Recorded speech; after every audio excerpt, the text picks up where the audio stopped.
Welcome back mga kabayan! Nagbabalik po muli ang inyong lingkod upang magbigay sa inyo ng mga bago at nagbabagang mga balita. Tila ba naging mainit na usapin ang isyong ito sa mundo ng social media? Tila ba walang nagawa itong mga senador na maito dahil umano sa kamay na bakal nitong si dating presidente na si former President Rodrigo Roa Duterte nang nilusob at sinugod niya ang Senado. Tila ba nanlumo na lamang ang mga senador na guilty sa mga karumal-dumal at kabulastugan na pinaggagawa nila sa ating bansa at pati na rin sa ating mga mamamayang naninirahan at nagmamahal dito sa bansa nating pinakamamahal na bansang Pilipinas.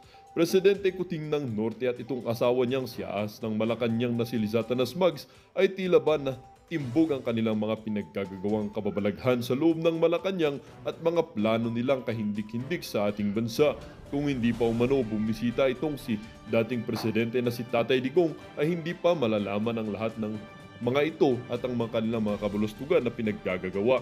Hindi nga rin maiwasan ng ating mga netizen na magbigay ng kanilang mga hinaing. Sabi nga nila, tama po si Maharlika, panahon na sina FP Digong Duterte, Kuting, Maricel Soriano, Mr. Jonathan Morales mag face-to-face sa inquiries ng Senado na nagsasalita ng totoo sina former President Duterte at Mr. Morales. Ano nangyayari po kay Senator Bato? Mag-hearing silang lahat. Mga taong bayan na nag-take time kami nanood sa iyo sa investigation, umayos ka naman ba Bato? Huwag kang magpabayad ng bangag. The life of the Filipino people depends into your hand. Be strong to investigate by following the right way and not the wrong way, please. We give you a chance to become as one of the senators. We vote you, Bato. We are all watching you all the time. Magtataka pa ba kayo? Mayaman sila kayang magbayad ng bilyon para maging moro-moro lang Senate hearing na yan. Nasaan na ngayon ang PCSO hearing ni Tulfo? Sinabi na harap-harapan ni Bato na niniwala siya na hindi sinungaling si Lazo. Tinatawanan lang tayo ang mga senador na yan. Salamat sa iyo, Maharlika. Budyakera, kung hindi sa iyo, wala nalalaman ng taong bayan dahil mga takot magbigay impormasyon kaya hindi umaangat Pinas.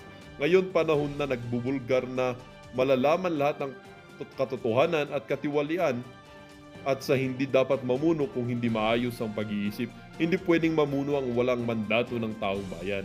Tama yan, dapat may kasama si Senator Bato para if in case nagkaroon ng anumang kadahilanan at least may halili sa kanya dahil pag yan ay naudlot o ibang dahilang nangyari ay ikakabalam ng meeting. Pwesto may dahilan na mahinto ang meeting at magkaroon na naman ng mga alibay. O di ba tama? Well, para nga sa buong impormasyon ay panoorin ang buong video. At kung bago ka pa lamang sa aking channel, huwag kakalimutang